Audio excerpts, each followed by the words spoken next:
Molt bona tarda i benvinguts a aquest magnífic foyer del Gran Teatre del Liceu.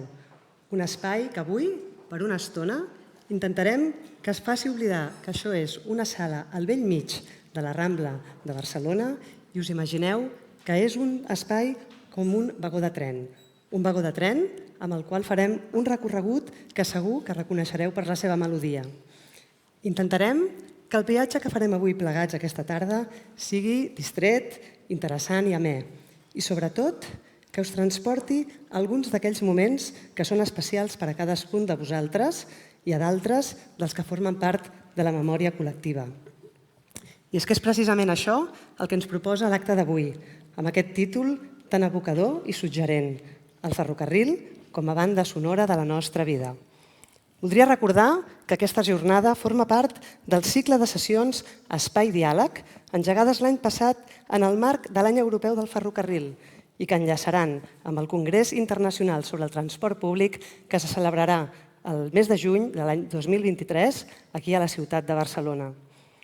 Organitzada per Ferrocarrils de la Generalitat de Catalunya en col·laboració amb el Col·legi d'Enginyers de Camins, Canals i Ports de Catalunya, la jornada d'avui vol fer un homenatge a un binomi format per dos mons que són apassionants i que comparteixen moltíssimes connexions, la música i els trens.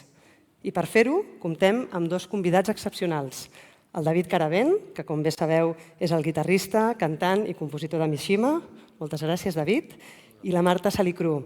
Ella és una de les periodistes musicals de referència i directora de ràdio Primavera Sound.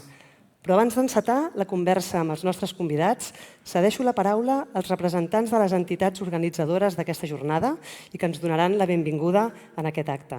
En primer lloc, demano que s'acosti a l'escenari la presidenta de Ferrocarrils de la Generalitat de Catalunya, Marta Subirà.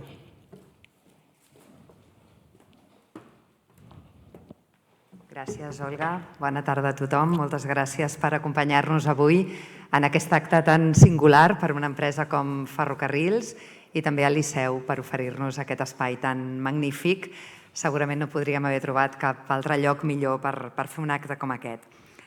El tren té sons molt característics. Si tanquem els ulls i ens concentrem, segur que podrem transportar-nos en un vagó d'època, sentir el xiulet característic de les antigues màquines de vapor, encara que alguns només les haguem conegudes a través de les pel·lícules, la cadència de les rodes sobre les vies o l'agitació que provoquen els viatgers en pujar i baixar de l'andana dels vagons. El tren, igual que la música, té capacitat de transportar-nos, no només físicament, sinó també a través dels camins de la memòria i de la inspiració. Aquesta és la idea de la jornada d'avui i ha estat la idea que ens ha impulsat a continuar amb les activitats que vàrem començar l'any passat, celebrant l'Any Europeu del Ferrocarril.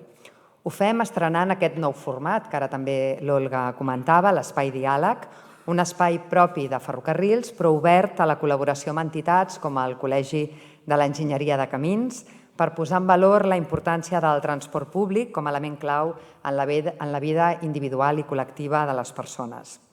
Aquest espai diàleg no només es crea per reflexionar sobre dimensions i beneficis que li atribuïm clàssicament al transport públic, com l'equitat social, la sostenibilitat ambiental o l'eficiència econòmica. Ho fem sobretot per fomentar el tren com un espai de socialització, per crear comunitat i per compartir experiències. Com sabeu, Ferrocarrils ens agrada dir que som una empresa activista, perquè som una empresa activista i transformadora. Participem en iniciatives ambientals, en iniciatives cíviques i també estem compromesos amb la cultura, que igual que la mobilitat sostenible, és un vector de canvi en la ciutat del segle XXI. En l'anterior sessió que vàrem celebrar sobre el tren i la idea d'Europa, vam descobrir el ferrocarril com a instigador del primer període de globalització cultural.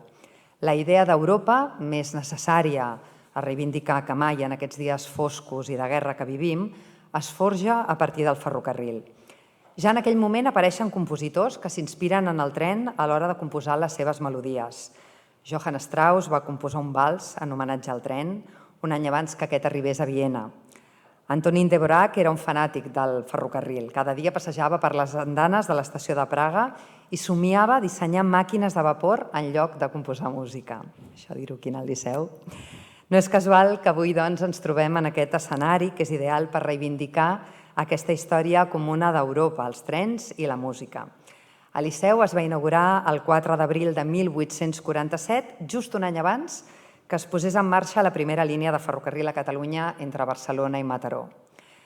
Que els trens, les estacions o els paisatges ens inspiren, que el ferrocarril és font de creativitat, que és capaç de despertar-nos sentiments i records de tota mena, està fora de dubte.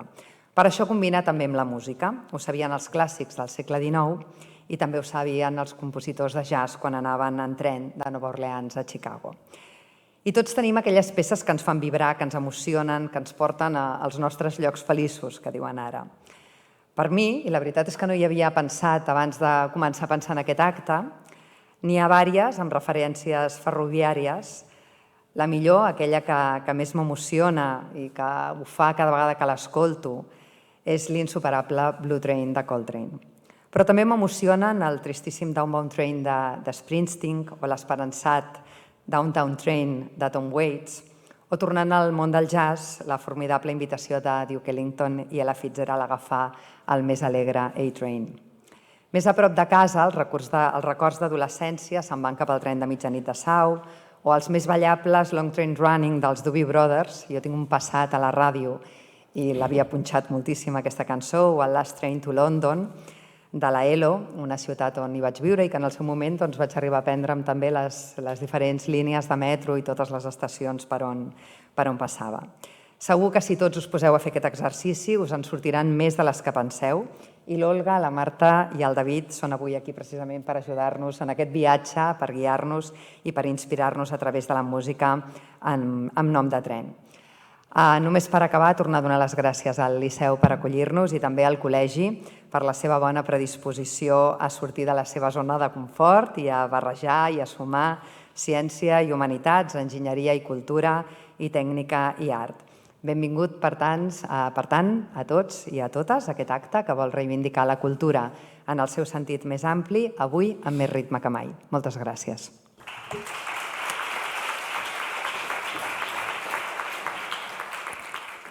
Moltes gràcies. A continuació, és el torn del degà del Col·legi d'Enginyers de Camins, Canals i Ports de Catalunya, l'Oriol Altisenc.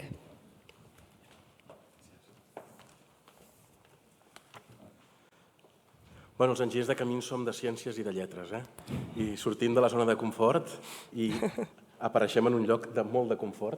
Aquest espai és fantàstic, és magnífic. Gràcies, Liceu i Ferrocarrils, per haver muntat aquesta sessió fantàstica. Bon vespre a tothom. Tan sols unes paraules de benvinguda, de salutació i d'agraïment per ser avui aquí en aquest entorn tan especial. Ferrocarrils de la Generalitat i el Col·legi d'Enginyers de Camins, Canals i Ports hem teixit una aliança certament que va molt més enllà del que inicialment havíem previst. Aquesta és una història que va començar amb les ganes que teníem de reivindicar el transport públic en els moments certament més durs de la pandèmia.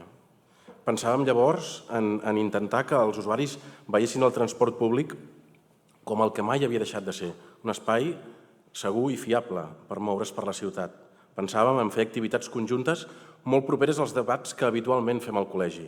Quines noves infraestructures ens calen, com podem millorar la seva gestió, com estimulem la indústria ferroviària que tenim a Catalunya. Pensàvem en rodalies, en el corredor mediterrani, en el transport de mercaderies. No és que els debats sobre mobilitat ens hagin deixat d'interessar, al contrari. Esperem fer-ne molts i perquè tenim molts reptes al davant en els propers anys.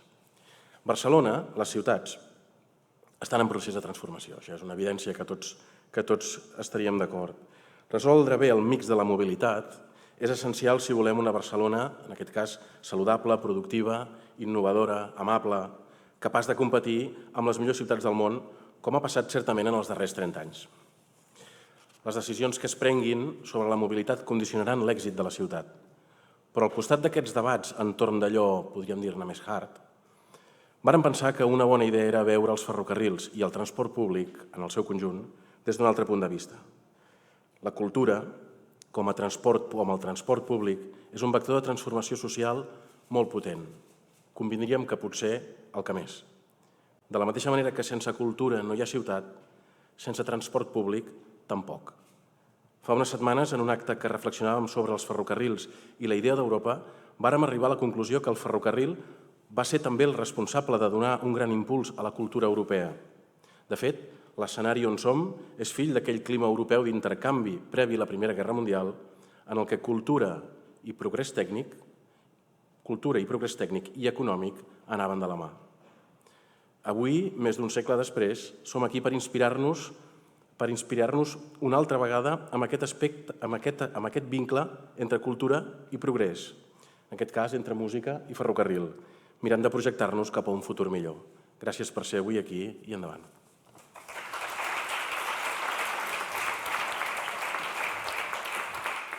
Doncs moltes gràcies tant a la presidenta de Ferrocarrils com al degà del col·legi. I ara sí, és el moment de donar la paraula als nostres convidats, així que si em deixeu, jo em traslladaré aquí. Crec que podem tenir micròfon. Sí, em sentiu bé, no? Molt bé, com esteu, tots dos? Molt bé. Molt bé. Sí, una mica impressionats amb aquesta sala. Molt xula. Jo ja havia vingut a veure un concert precisament de rock. Aquí al foyer? Sí. Molt bé. El Jordi Lanuza. Inspira. Inspira, exacte. Jo la Sharon Van Etten. Sharon Van Etten també ha tocat al foyer. Sharon Van Etten, ostres, me'l vaig perdre. Molt bé. Doncs jo crec que tenim tots moltes ganes d'escoltar les històries que ens puguin explicar tant la Marta Salicru com el David Caravent sobre aquest binomi que parlàvem ara tan especial entre el tren i la música.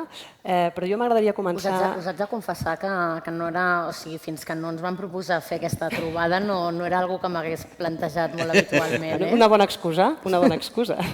Jo crec que una mica és aquest exercici de reflexió que es demanava tant des del col·legi com des de Ferrocarrils i que crec que ens hauran anat bé a tots. Ells l'han fet i el que vosaltres avui expliqueu és una cosa que després ens emportarem tots cap a casa. La presidenta de Ferrocarrils feia una referència en la seva intervenció sobre el ferrocarril com a element de font d'inspiració de part del procés creatiu. I a mi, que tenim avui aquí el David com a compositor, m'agradaria començar aquesta xerrada a veure si ens poguessis explicar si mai t'ha passat de ser en un tren, en una estació, i que vinguessin les muses i que fos a l'inici d'una composició de les teves. Directament l'inici d'una composició no, però sí que hi he treballat moltíssim en el tren i jo et diria que a part de la meva cultura, almenys el que va engegar la meva relació, així diguéssim, quotidiana amb la cultura va ser el fet que jo anava a l'Autònoma i llavors em passava... Llavors el trajecte recordo que durava 40-45 minuts. Ara l'han millorat, Anar i tornar, i llavors cada dia això era 1 hora i mitja de lectura. Jo em vaig llegir Pío Baroja gairebé amb els 5 o 6 anys que vaig anar allà, gairebé tot, perquè mon pare ho tenia tot i recordo, associo els ferrocarrils amb Pío Baroja. És una cosa molt estranya. Però també a mi les lectures sempre em van fer escriure molt, és a dir, que moltes anotacions les vaig fer al tren. I el tren té aquesta cosa collonuda que tenen molt pocs altres transports que et fa sentir com a casa mentre tot el paisatge desfila. I aquesta combinació de ser tu la constant i que tota la resta canviï és una cosa, com es diria ara, molt empoderadora. És a dir, que de fet viatjar ja ho és, no? Perquè tu ets l'única cosa que és constant, al teu voltant tot canvia, i llavors quan tornes d'un viatge et sents més... Saps? Que ets més vàlid, perquè ha sigut l'únic constant, tot ha sigut dèbil, tot ha sigut fràgil al teu voltant perquè tot ha canviat, tot ha passat, mentre que tu encara ets aquí. Però cap cançó sorgida d'un tren? Cap cançó sorgida d'un tren? Directament et diria que no. En el disc nou tampoc en tindrem cap, els que no ho sapigueu, aquesta setmana. De fet, crec que ahir o abans d'ahir s'ha anunciat que després de 5 anys de silenci Mishima treu un nou disc. Potser ens pot donar aquí una primícia. Doncs no, cap parla de tren, no, cap parla d'un viatge. Llàstima. Ho hem intentat. Molt bé. Tu, Marta, també per la teva vinculació professional o personal, has tingut algun tipus de relació amb el món ferroviari o alguna experiència en els trens? Doncs, a veure, quan era petita vaig passar molts anys de la meva infantesa estiuejant al costat del baixador de Castelldefels, però al costat vol dir literalment al costat. I això, amb els anys, me n'he adonat que fa que puc dormir, és a dir, que el so dels trens no em desperta. O sigui, posteriorment he pogut, en converses de «ostres, he passat molt mala nit perquè el so dels trens», i a mi el so dels trens és com, em fa servir una mica potser com de cançó de bressol. I després, doncs home, sí que és veritat que per exemple, a Barcelona he nascut a tocar d'una parada de metro, de la parada de metro de Marina, i aleshores ha fet que m'he traslladat molt en metro.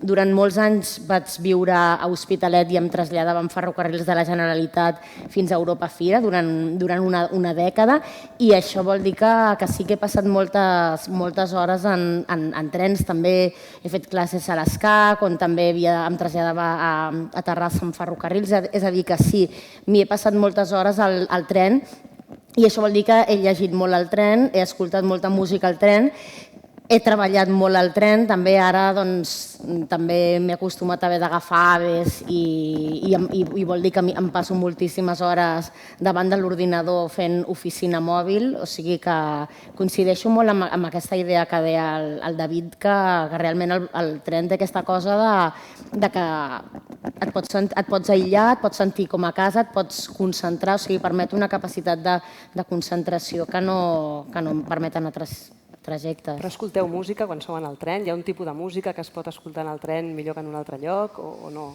Preferiu escoltar el so mateix del tren com a música de bressol, no? Com comentaves tu ara, Marta. Hi ha dies per totes les coses, jo crec. Hi ha dies per totes les coses. Lo xulo, jo crec, i el que aniria més en la lògica aquesta de combinar música, o la música popular aquesta, de la que entenc jo que parlarem en l'era de la reproductibilitat tècnica, és a dir, aquesta música massiva, que és la música pop, i el tren té molt a veure perquè el tren és el naixement de la modernitat, d'alguna manera. Llavors, jo crec que el fenomen bàsic del tren en què a mi em fa pensar en música és el poema aquest del Salvat Papasseit, Encara el tram, que recita també l'Ovidi Montllor, que és aquesta cosa que és amb un tramvia en aquest cas, però vaja, pel cas és el mateix, que et genera una sensació d'intimitat en un espai públic.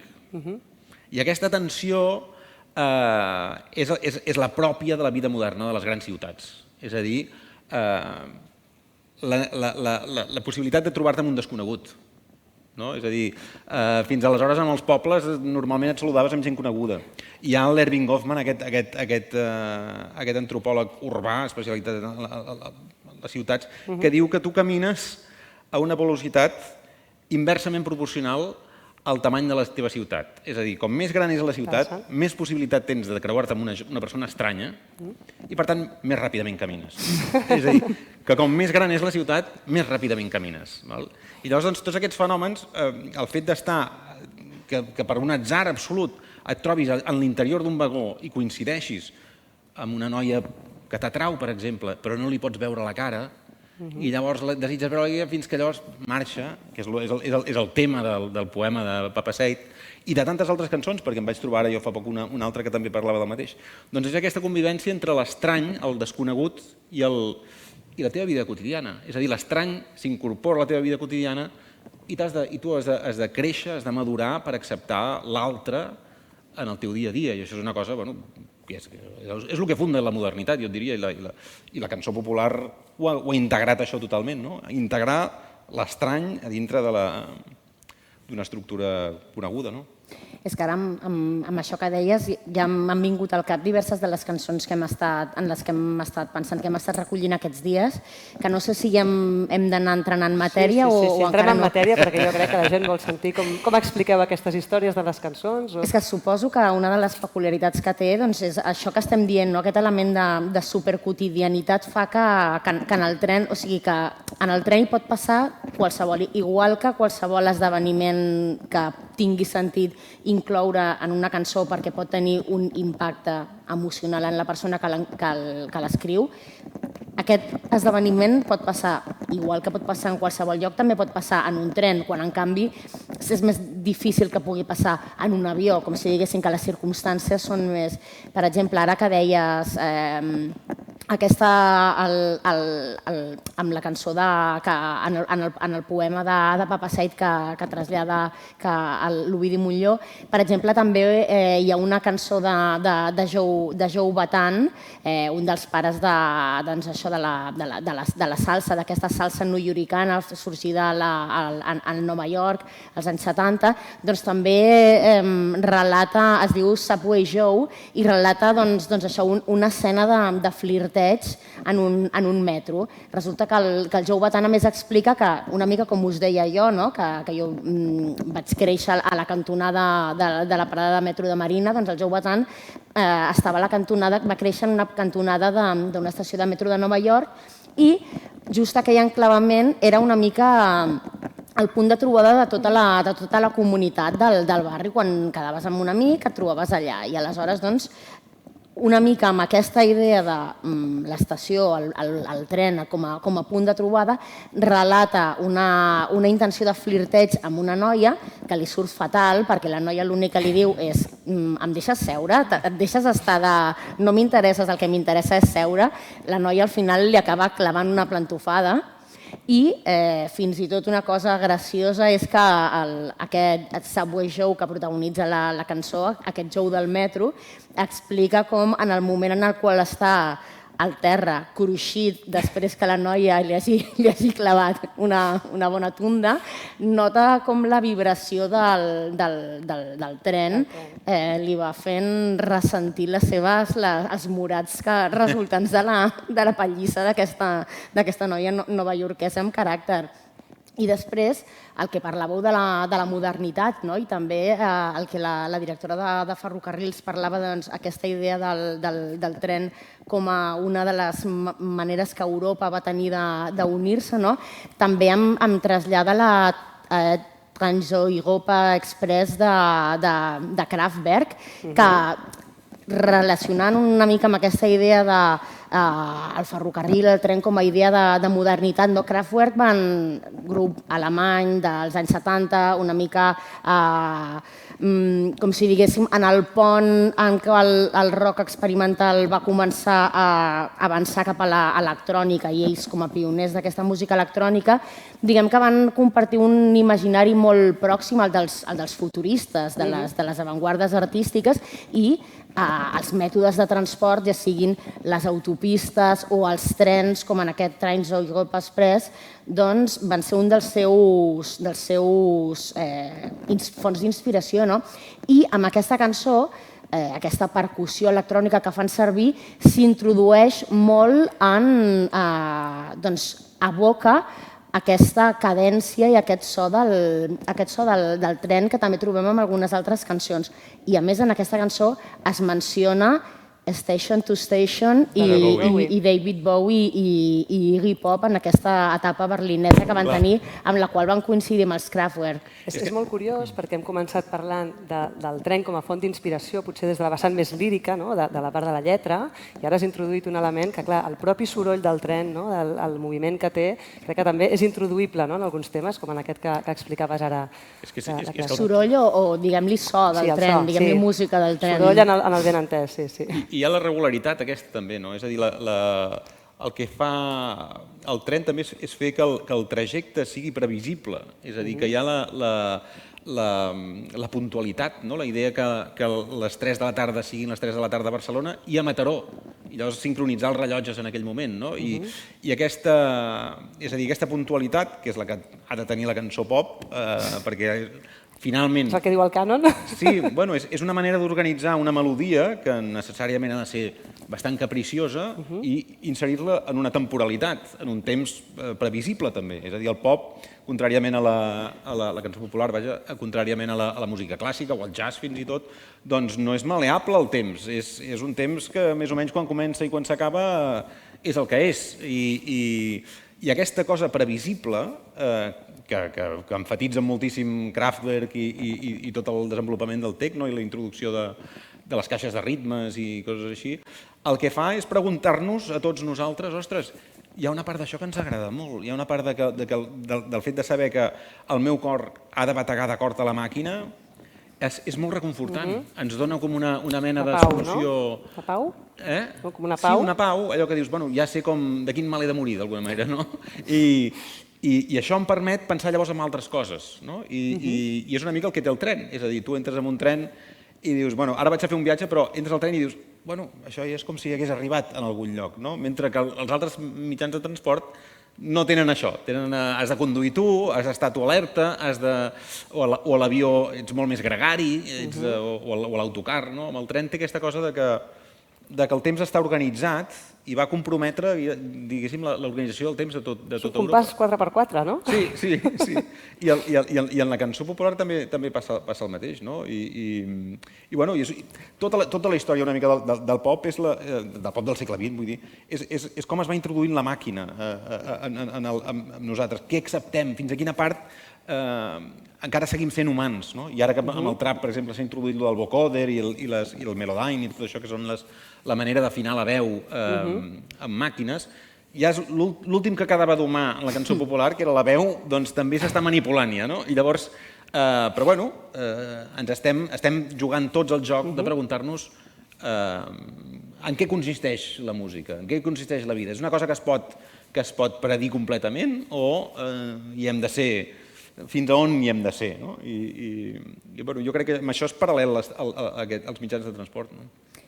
Ara que, a més, ara m'has fet pensar en això que deies del trajecte finit i previsible del tren. Al final també la durada d'aquesta cançó pop, si ens remuntem als inicis de quan la música comença a ser enregistrada, això ho explica el David Byrne en el seu llibre Com funciona la música, ell explica que en realitat aquesta durada finita de les cançons va ser definida per que en aquells moments els discos, aquells primers discos que es feien, no podien ser més llargs i per tant es van haver d'acotar les cançons que en aquell moment eren les cançons populars, que en aquell moment eren les àrees de música clàssica i qualsevol format de música, les van haver d'acotar en aquella durada.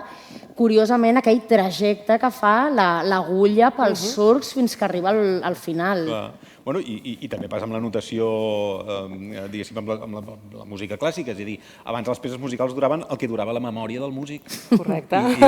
I ja està. I llavors, doncs, clar, o la capacitat retentiva de l'espectador, i llavors és a partir del moment en què la notació musical es fa, que es pot allargar més de 40 minuts, més d'una hora, més de tal, però clar, jo diria que la cançó popular, la que fem nosaltres, és un joc de memòria, en realitat. És una manera d'organitzar significats, tenim una tonalitat, ens allunyem de la tonalitat i tornem i estructurem la cançó amb l'estrofa, la tornada, el pont, l'estrofa, la tornada, el que sigui, amb una estructura determinada, que simplement són maneres d'allunyar-nos del punt d'inici i tornar-hi i jugar amb la memòria de l'espectador, de manera que amb una tornada ell fa funcionar la seva memòria. És a dir, una cançó, tu cantes una cançó i hi ha una tornada, i la tornada vol dir que l'espectador sentirà una cosa que ja havia sentit i per tant ha pogut fer funcionar la memòria dintre d'un temps concret i una altra vegada és reconfortar-lo, és dir-li, ei, tranquil, estàs a casa, perquè això ja hi has passat per aquí.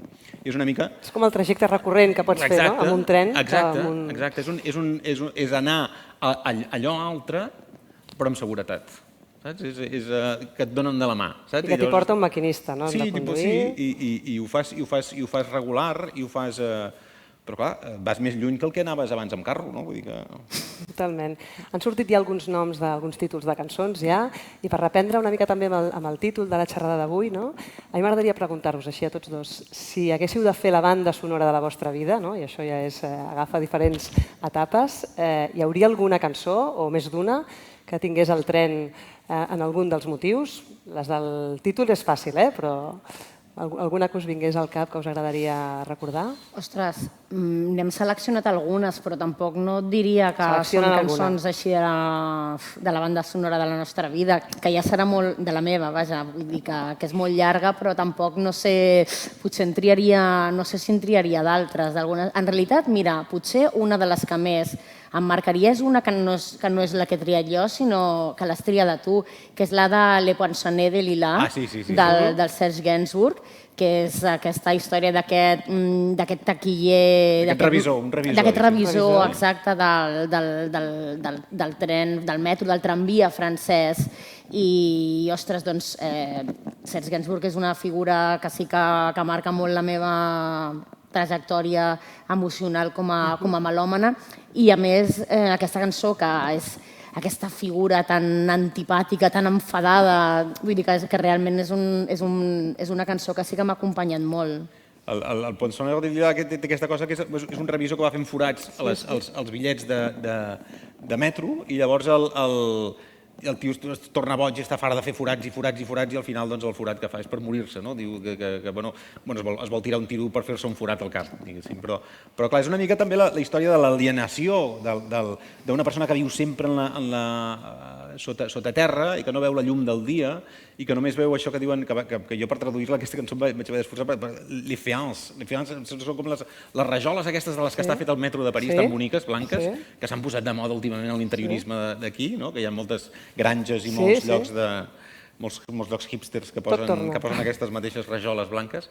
Doncs són les rajoles blanques del metro de París. Jo de cançons d'aquestes, sí, aquesta seria una d'elles, segur, el Poinçonneur de Lila, i ara últimament m'he obsessionat bastant pel compositor aquest, el Serge Reznavi, em sembla que es diu, que és aquest que va compondre moltes cançons i les va cantar la Jeanne Moreau. I llavors té aquesta tan bonica que es diu Ni trop tôt ni trop tard, que és ni massa d'hora ni massa aviat, que clar, que no és directament del tren, però veus, té aquesta idea de la puntualitat o de la coincidència en l'espai-temps. El Reznavi estava molt enamorat de la seva dona i es van retirar a viure al camp durant tota la vida i llavors tenia, en aquesta cançó fa referència a la idea aquesta, quina sort que hem tingut de no néixer en un segle de separació l'un de l'altre, vam néixer puntuals i ens vam trobar, no? Llavors aquesta, una altra vegada, la idea aquesta de la puntualitat que és la que introdueix el tren. És que no té per què sortir explícitament la paraula tren, no? A vegades hi ha moltes cançons, aquests dies que hem estat comentant, una que va sortir, i per posar també un referent més proper, no? Parlàvem del Viaje con nosotros de l'Orquestra Mondragón. Crec que és una cançó que en la seva lletra en cap moment diu que parli d'un tren, però sempre ens l'hem imaginat amb un tren, no? Llavors, aquesta capacitat de suggerir un imaginari... És que molt probablement és la primera idea que tenim de viatjar a Occident, diguéssim, la primera idea popular del viatjar i del viatge i del turisme i de les vacances, molt probablement estigui associada al tren, no? I llavors, més que no pas el cotxe era una cosa que podien tenir gent amb possibles, diguéssim, i el tren, en canvi, sí que significa sí, això, les primeres vacances, no? I llavors, el Viaje con nosotros, clar, té molt aquests rotllos. Parlem de trens, parlem de tramvies, parlem de metros, al final és tota una sèrie de combois que funcionen igual i que molts d'aquests són inspiració per molts d'aquests temes. Hi ha un altre element que també la música és molt intergeneracional. Jo no sé si hi ha alguna cançó també que us pugui recordar pel que sigui, potser no és un tema específic de trens, que us pugui connectar amb generacions anteriors, dels pares, dels avis o dels fills. Hi ha algun tema que trobeu que té aquesta connexió a nivell personal?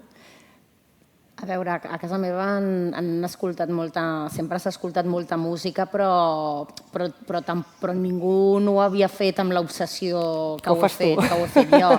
Però, per exemple, una cançó que no estic segura, en realitat, si la vaig conèixer, si me la van posar els meus pares o no, però si més no era de la seva època i que em puc imaginar els meus pares joves ballant-la, seria l'Last Train to London de la ELO.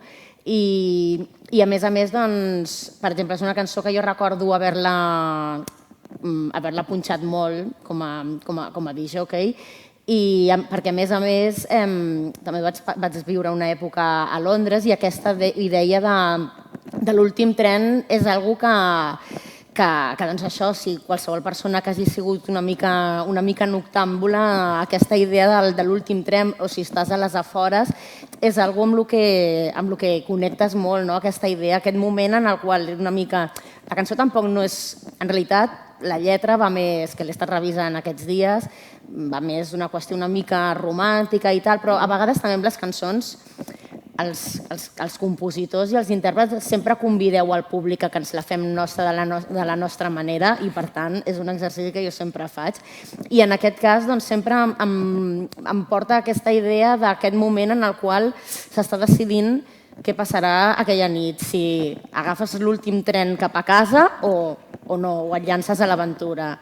I, a més, també és una cosa que, per exemple, que a Londres passa, però a Londres hi ha un servei de busos nocturns que funciona bastant bé, però, per exemple, és una cosa que vaig experimentar visitant Tòquio, que allà l'últim metro és realment, a més que passa d'hora, però a més hi ha aquesta cosa de l'alcohol com a lubricant social al Japó, fins i tot en el món dels negocis, i aleshores l'últim tren que marxa, que a més em sembla que és a les 12 de la nit, l'últim metro és com hora punta, és a dir, hi ha autèntiques corredisses de gent de totes... Ja feies una pregunta sobre qüestió intergeneracional, doncs si una foto de què vol dir un ús intergeneracional del tren és l'últim tren que marxa cada nit de Tòquio. Molt bé. Volies afegir alguna cosa, David? No, m'ha fet pensar més en pel·lícules que en cançons ara, perquè... També us volia preguntar per això. És que ara m'has fet pensar en aquesta pel·lícula, el que passa que no recordo si era I Vitelloni, és una del Fellini, que passa a Ferrara, on ell va créixer, i llavors els seus amics són una colla de dropos, ell també, i fan gambarrades pel poble, i està molt bé, és molt en clau autobiogràfica i amb una veu en off molt xula. I al final de la pel·lícula, precisament al final d'una nit de juerga, el protagonista, l'alter ego de Fellini, decideix marxar amb el primer tren. I llavors, tal com marxa, ens n'adonem que ell necessitava marxar per créixer, i se'n va a Roma, evidentment, a desenvolupar la seva primera carrera com a periodista, després com a cineasta, i llavors hi ha un plano meravellós que veus els seus amics dormint ja als seus llits, però amb un travelling com si estigués des del tren, com si des del tren per dintre de les cases va passant i vas veient els seus amics que es quedaran al poble i evidentment no evolucionaran com ell ha evolucionat. És a dir, que el tren, això d'agafar l'últim tren també és el tren de la modernitat, també és el tren de les oportunitats en la teva vida. És molt metafòric, no? També, no? Molt. L'últim tren, no? Ha donat tantes possibilitats i una imaginària tan rica i també fins i tot les sales d'espera, el fet d'esperar, el fet de posar en escena que estàs esperant. Jo me'n recordo també que a BTV vaig fer a BTV, la televisió local de Barcelona, i vaig començar treballant com a realitzador allà, i la meva primera peça de tota la meva vida que vaig fer va ser precisament de gent esperant al metro. I llavors me'n recordo d'adonar-me'n de com costava filmar gent que espera, perquè en què consisteix esperar? No esperes si no poses la mà i badalles, no esperes si no fas una senyal, si no rebufes o si no fas un senyal d'avorriment real. És una espera negativa, no? Que a vegades no té per què ser-ho, però... Però clar, és veure gent esperar. Això estic segur que també és una novetat de la modernitat, vull dir que abans la gent no esperava, no sé si no esperaven. No, us preguntava de les bandes sonores de les pel·lícules, també aprofitant que comentaven que un dels següents actes que faran en el marc d'aquest espai diàleg anirà també sobre tren i pel·lícules, tren i literatura. Heu començat parlant sobre un poema de Salvat Papasseit, d'Ovidi Montllor, crec que el Serrat també en va musicar un, vull dir que crec que és algo molt recurrent també, que és com triangula tota la cultura i la música pot ser també un element que lligui tot aquest matxembrat gairebé d'elements culturals i com, lligant amb el que explicaves ara, també hi ha tota aquesta part més metafòrica, de que al final el tren és com una metàfora de la vida. En moltes de les cançons que parlàveu ara, crec que també és un element que queda molt recollit. Jo no sé si en teniu al cap alguna que parli de trens d'una forma més metafòrica, que no sigui tan literal, potser que no estan en el títol, és a dir, quan busques cançons que parlin de trens, el fàcil és posar la paraula tren en el títol, és més difícil trobar les que no surten al títol. Clar, i et venen per coses així, com aquesta que t'he dit de la Jean Moreau, del ni massa d'hora ni massa tard, la idea aquesta del temps organitzat i o les expectatives que et fas amb la vida. Ara també, pensant al cine, també he pensat en aquesta del Víctor Erice, no? Com es deia aquesta? La primera que va fer, la recordeu? El espíritu de la colmena. El espíritu de la colmena. Que tens la nena veient el tren que passa i somiant algun dia agafar-lo, no? I és la modernitat, està en un poble, llavors es vol entrar en contacte amb el món exterior, no? Amb el món, amb el que està passant allà fora.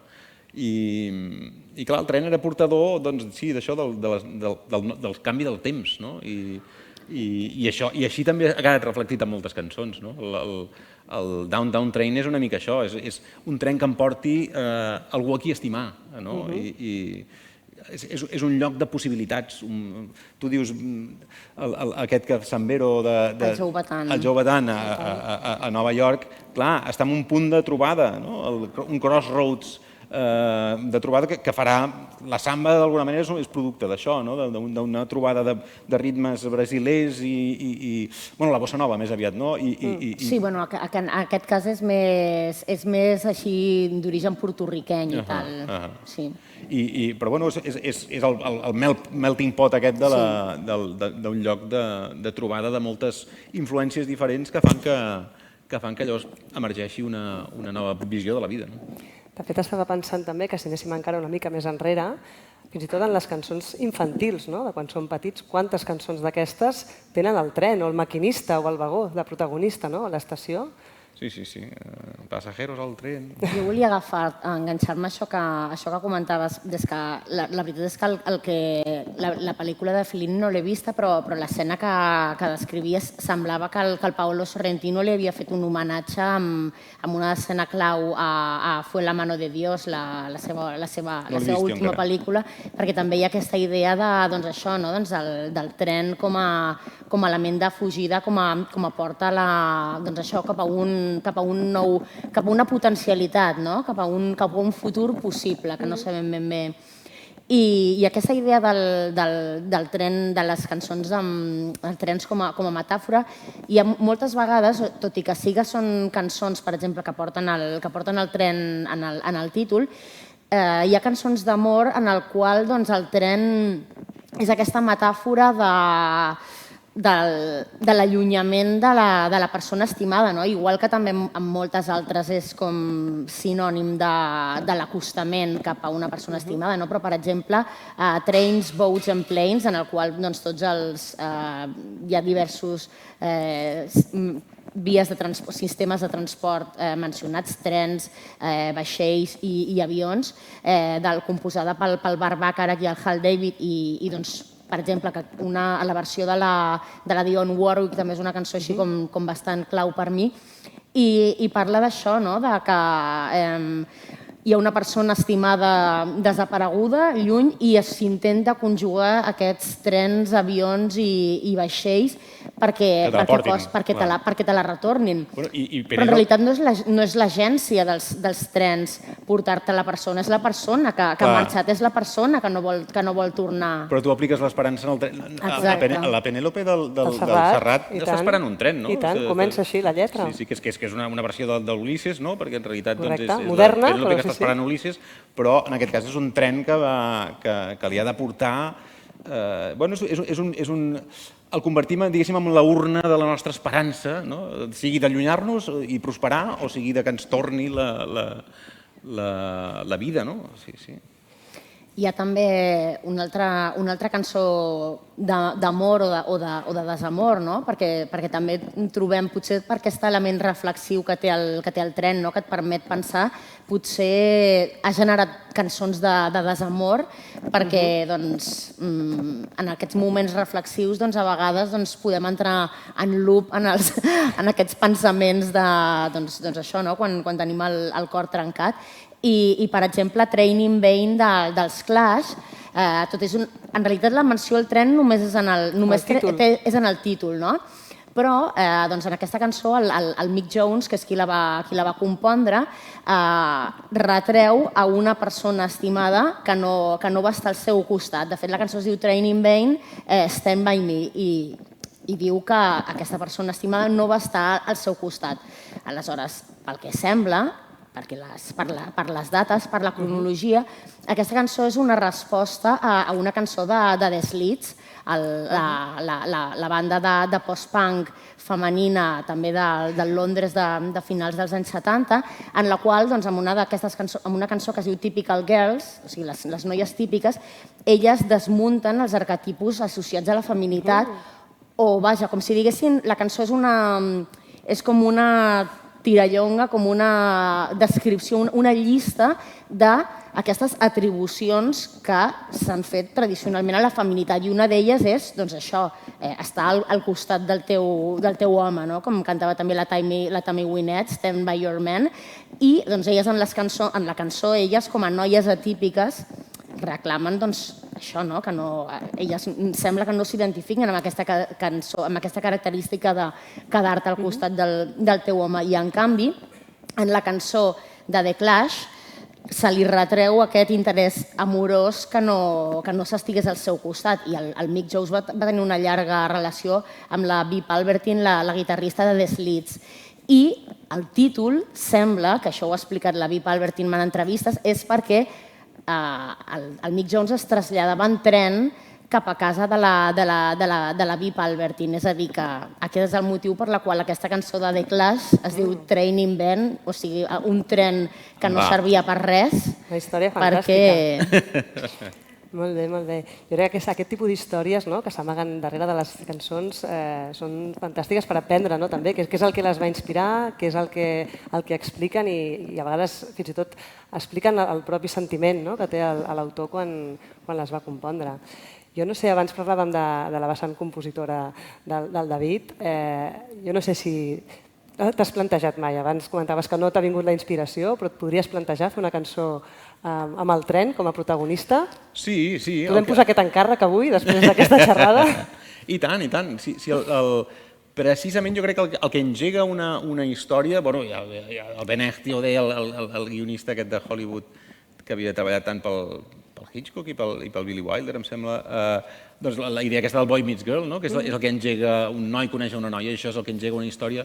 I el metro, el tren, és el lloc on aquestes coses passen, una mica per aquesta idea que ja dèiem abans, que és que la vida urbana el que t'obliga és a confrontar-te amb l'alteritat, amb l'altre, amb allò que no t'esperaves, i això necessàriament és fèrtil, és a dir, per la imaginació, per la vida, per l'amor, per tot, no? I això és el que ens ha preparat, diguéssim, el que ens ha condemnat, també, si vols, la modernitat, el fet d'haver d'estar amb gent estranya al voltant tot el dia i molt a prop. I en aquestes èpoques de pandèmia ho tenim claríssim, que ho hem hagut de transformar.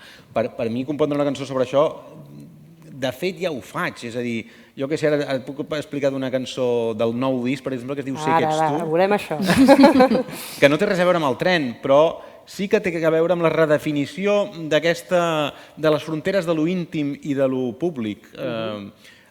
Si el tren va suposar precisament aquesta redefinició, per aquesta mateixa circumstància que explicava ara, de l'haver de conviure en un espai reduït amb gent amb qui no t'has tractat mai i haver de fer-ho d'una forma pacífica, sense la possibilitat de fugir corrent, doncs avui dia, quan estem a internet o quan estem a les xarxes, entrem en contacte moltes vegades amb elements, amb textos, amb posts, amb frases fetes, a les que els atribuïm el fet de ser l'expressió d'un altre ésser humà.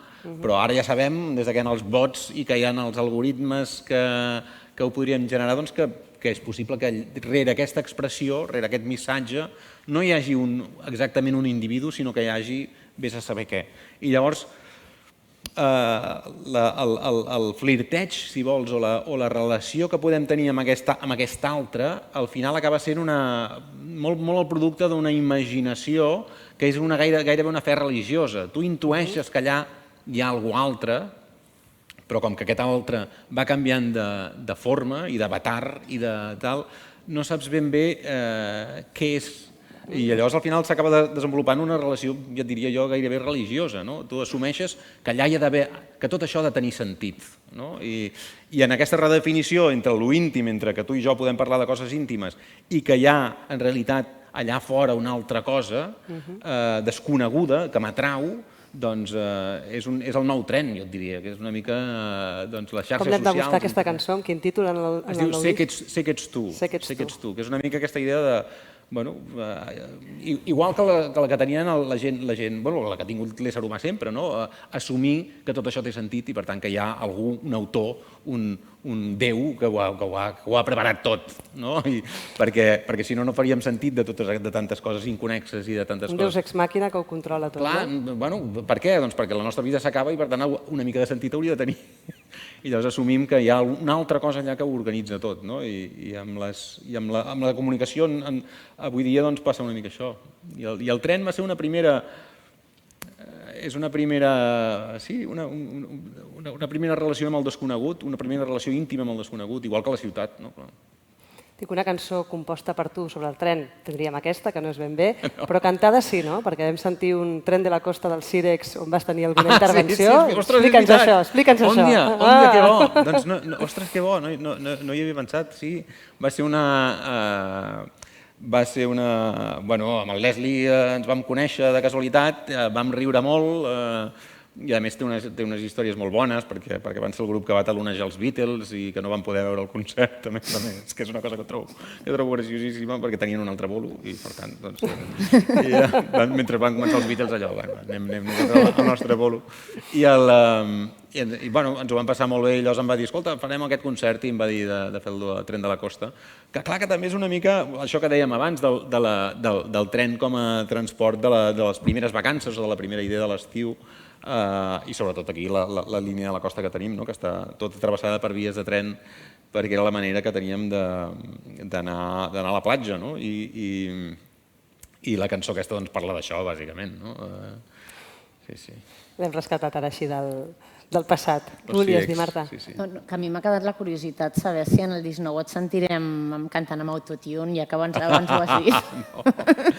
No, però no perquè li tingui cap mania ni cap cosa, sinó que si m'agrada quan com sempre, hi ha bons usos i mals usos, igual que te'n recordes els discos aquests de Queen als anys 80, molts d'ells posava en aquest disc no s'utilitza cap sintetitzador, fins que el van començar a utilitzar i ja no sortia res, vull dir que clar, segons com l'utilitzis un recurs nou tècnic pot generar rebuig, però jo crec que l'intel·ligent és ser una mica humil i dir, escolta, no diguis mai d'aquesta aigua no en beuré, d'aquest Melodyne no en beuré.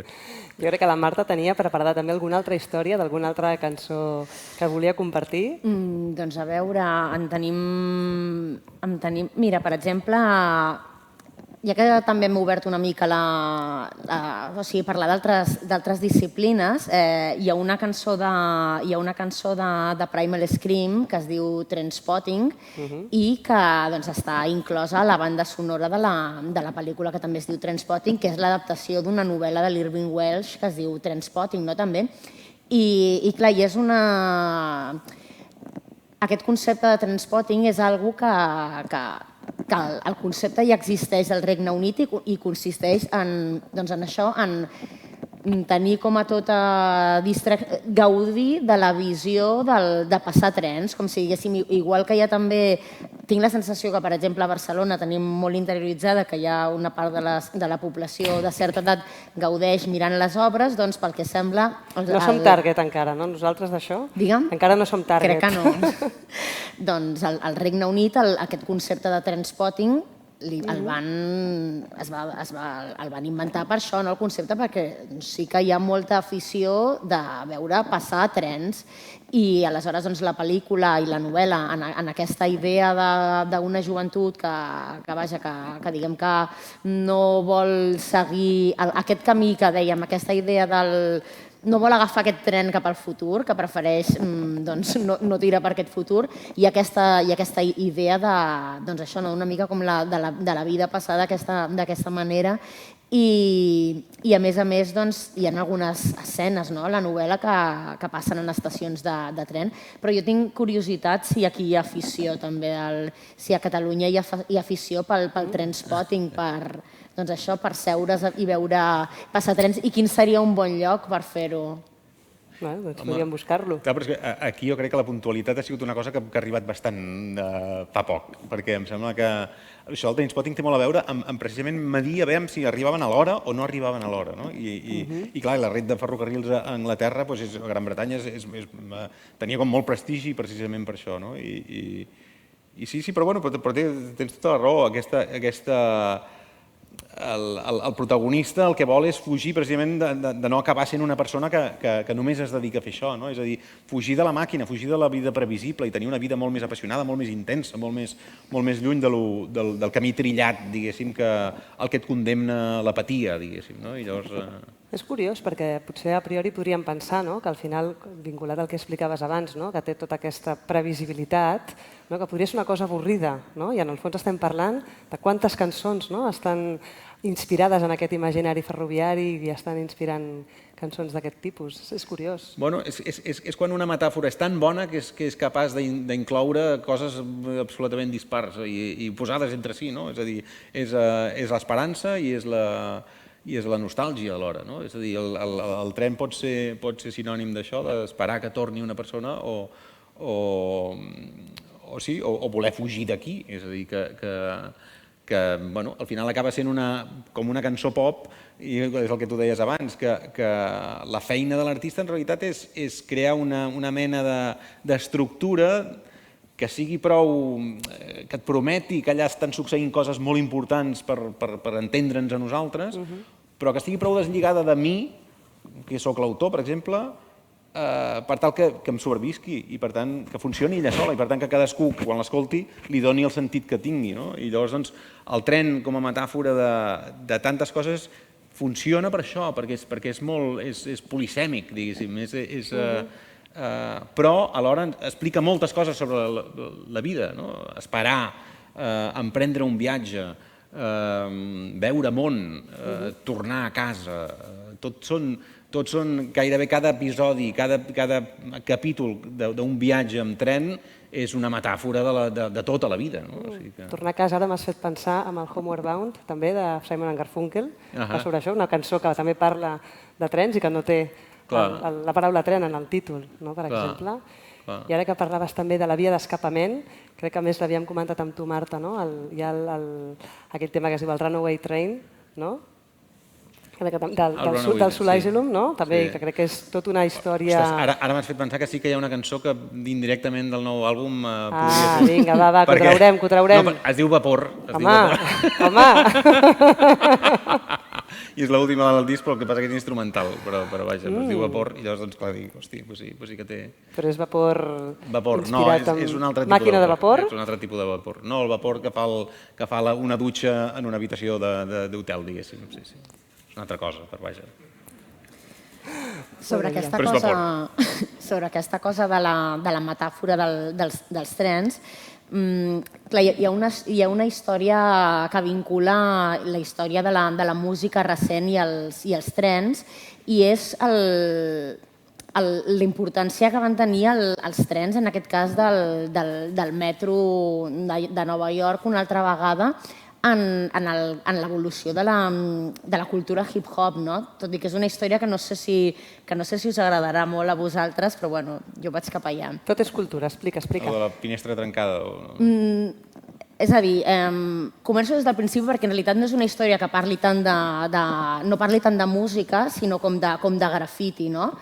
Però en els orígens de la cultura hip-hop, a finals dels 70, a principis dels 80, un dels pioners del hip-hop, l'Àfrica Bambaataa, va tenir com una mena d'il·luminació en una block party, en una festa d'aquestes que es feien al veïnat, a l'aire lliure, fora del club, i en el qual d'una banda venien els disjòqueis que portaven els seus sound systems, els seus altaveus, començaven a punjar música en la qual aquesta idea de la música hip-hop construïda a partir d'unir trossets, d'unir samples de música dels altres, anava prenent forma. Alhora començaven també a aparèixer els primers b-boys, els ballarins de breakdance, i en aquest moment també Àfrica Bambaataa de sobte se n'adona que allò en realitat no són fenòmens a part, sinó que són el que ella anomena els 4 elements de la cultura hip-hop, i un altre d'aquests elements és el grafiti. I, doncs, el grafiti, una de les coses que va fer evolucionar aquesta forma artística, que en aquell moment no era una forma que estava considerada una forma artística, sinó que es veia com una confrontació a l'autoritat, i aquí va l'element de la metàfora. Els trens i el grafiti es van convertir com una manera de rebel·lar-se, de plantar cara, especialment a unes autoritats que havien negligit part de la població, que havien negligit uns certs barris, que preferien que els edificis es cremessin i per poder-los tirar a terra i construir, doncs aquesta població, aquesta joventut que s'havia sentit negligida, són el motor d'aquesta cultura, la cultura hip-hop, que des de ja fa tants anys és una mica la que mou el motor de la cultura global, com si diguéssim, i precisament el fet que alguns artistes de grafiti, per posar-s'ho més difícil, comencessin a pintar en les superfícies dels trens, i que el govern novaiorquès emprengués una guerra contra el grafiti, fent que, tot i estar en bancarrota, destinessin molts efectius, molts diners a netejar aquests trens, fent servir fins i tot invertint en un producte químic que es veu que era tan bèstia que provocava problemes de salut molt forts als operaris que treballaven fer-lo servir, doncs aquesta necessitat de constantment tornar a tenir el llenç en blanc, com si diguéssim, va fer que el grafiti, que fos l'edat d'or del grafiti, perquè va ser en aquella època que l'art es va anar sofisticant, perquè cada vegada era, m'ho tornen a esborrar, doncs hi torno i ara vegada més. I això, curiosament, aquest Afrika Bambaataa, que és com el teòleg d'aquests principis, té una cançó que es diu Planet Rock i que sampleja el Trains Europe Express de Kraftwerk que us mencionava al principi. Tot lliga i al final tornem a aquesta intergeneracionalitat. Tot i que aquesta cançó no és ferroviària. Sí que he trobat una altra cançó que sí que menciona específicament el grafiti i els trens i que a més sampleja també una pel·lícula, un documental que es diu The Style Wars i que parla molt de tot això, dels inicis de la cultura hip-hop, i amb aquests samples se sent el... Però millor la cançó d'Àfrica Bambaataa. De fet, ara amb aquesta psicofonia que deies, jo crec que hi ha un tema també que tota la part d'introducció de sons en el mateix procés musical també és un element que és molt recurrent en moltes d'aquestes composicions i que també hi ha molts casos del que dèiem abans, que no només és la inspiració, sinó que també tens els sons del tren com a element que també entra dins de la cançó i que també poden ser un element. Molt bé. Justament, perdona, no sé com anem de temps, o sigui, abans que mencionaven Kraftwerk, abans de posar-se a fer electrònica en aquesta escena que es diu krautrock i que es defineix per un ritme marcat per les bateries, però també per les guitarres, pel baix, i justament es diu motòric, perquè els evoca com el so que se sent en anar amb cotxe. És com una mena de tensió constant d'anar per la carretera amb el cotxe. Però, en canvi, per exemple, abans també s'ha mencionat la cançó dels Doobie Brothers, dels Long Train Running, i és una cançó que també té el riff de guitarra d'alguna manera, tot i ser molt orgànic, tot i no ser gens maquinal, també evoca d'alguna manera aquesta cadència del tren. Repetitiva i somorta una mica, no? Exacte. Com el Mystery Train també d'Elvis. Fantàstic. Doncs, nois, podríem estar hores allargant aquesta conversa i no ens en cansaríem, però em sembla que aquest tren comença a arribar a la seva destinació i crec que hauríem d'anar acabant. Abans de res, jo crec que sí que podríem compartir-los un petit detall que hem preparat amb la Marta i amb el David perquè us pugueu emportar una mica com de record a casa. Moltes d'aquestes cançons que han anat avui sortint les hem recopilat amb una llista de Spotify. Una llista que vaig a mirar el nom perquè no me n'oblidi, per si la voleu consultar. Es diu Playlist Tren 2022. És una llista oberta que podreu consultar. Crec que ja hi tenim una 50ena de cançons, moltes de les que han sortit avui i moltes altres que no hem tingut temps de comentar, però que també hi són. I és un petit exercici que hem fet per anar recopilant i que ens ha servit també per anar treballant totes aquestes cançons. Agrair al David Caravent i a la Marta Salicru avui que ens hagin acompanyat en aquest acte, als organitzadors, tant des de Ferrocarrils de la Generalitat com des del Col·legi d'Enginyers, per suposat a tots els que ens heu acompanyat avui, tant des d'aquí, des del Liceu, com per streaming, perquè em sembla que també ens han pogut seguir des de casa seva a través d'internet. Agrair-vos a tots la vostra assistència i agrair-vos-ho tot i convidar-vos a que pugueu venir a les següents sessions. Ja hem comentat que n'hi haurà una sobre literatura i una altra sobre cinema, que segur que seran molt interessants. Moltes gràcies i bona tarda.